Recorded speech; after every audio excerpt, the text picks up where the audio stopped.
Conquête du pouvoir, fuite de la stratégie de Ferdinand Ngo. Ngo Cameroun SG et Tundi. Tout ce qui se passe depuis des années obéit à une stratégie.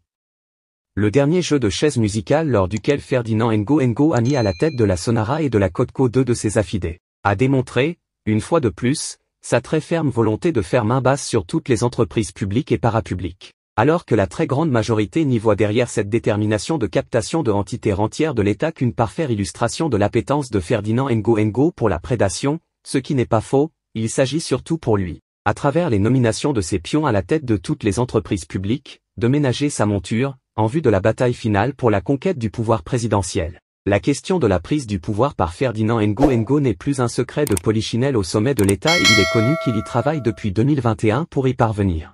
C'est un secret de polichinelle de dire qu'il a la main mise sur l'une des unités les plus importantes de l'armée, Bélière avec ses hommes aux principaux postes de commandement.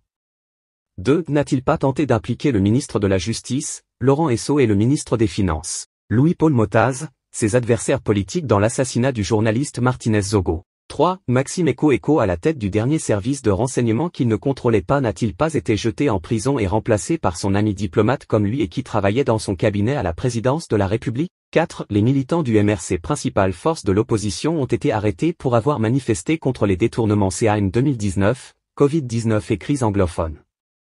Qui a été toujours cité comme au cœur des détournements dans ces affaires? Ferdinand Ngo. Qu'est-ce qui en est advenu aux militants du MRC?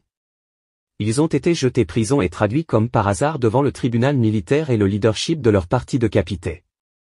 Ils devenaient une menace. Pour comprendre ce qui se joue, il faut faire ce que les anglo-saxons appellent « connecting the dot ». C'est-à-dire faire des liens pour comprendre le puzzle. Car tout ce qui se passe depuis des années obéit à une stratégie bien pensée et élaborée de prise de contrôle des institutions de l'État par tous les moyens.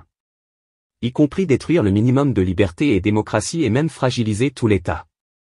Un seul et unique objectif, prendre le pouvoir. Premier épisode de la série ce lundi à 16h avec la Société Nationale des Transports de l'Électricité, Sonatrel.